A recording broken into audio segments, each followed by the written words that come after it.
probably start as a Well, welcome back to London Bridge, the scene of a terror attack last night. We're joined now by Kevin Hurley, who is the former head of counter-terrorism City Police.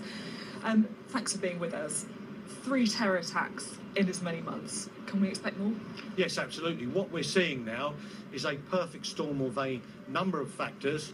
First, the fact that no one is dealing with who is funding this radicalisation process, whether it's paying for extremist mosques and extremist imams to preach this doctrine. We're not getting ahead of the curve in terms of dealing with the internet. And finally, most crucially locally, the police have now been cut in significant numbers, so we're not getting the community intelligence cuts to community policing. There are inadequate numbers of armed police. This was fortunate it was central London. Imagine if this was Brighton. The first officer who turned up on scene, a single officer, still in his first couple of years in the police, took all 3 on his own, unarmed. If he'd have carried a sidearm, he'd have stopped them. We still do not get the nature and enormity of the problem we're facing in this country. And what do you make of the political reaction? We've heard Theresa May, of course, saying that there are safe spaces for extremists and there should be a review of counter-terrorism. Is it enough? Of course not. How often has this been going on? I've been in the business for ages and I've listened to Theresa May speak a lot about this in the past. The fact of the matter is she reduced firearms capability by 2,000 officers.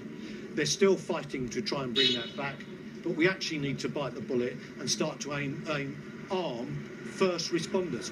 They're doing nothing about finding out who's funding some of these extremist mosques that spread the violent extremism that comes from Wahhabism, Salafism, if you like. And until we stop the funding streams, stop people getting planning permission for these mosques, stop them bringing in indoctrinated extreme imams from madrasas around Lahore and madrasas in some of the other places in Somalia and so on, this is going to get worse. There's absolutely no doubt about it.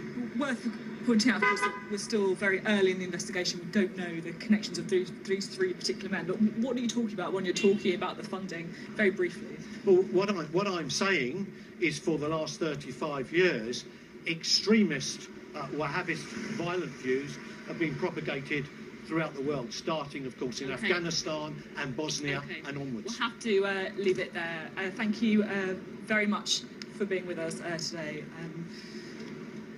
Well, we're here at the scene of a terror attack last night in London Bridge. Community still trying to get to terms with what happened. More in just a few moments' time.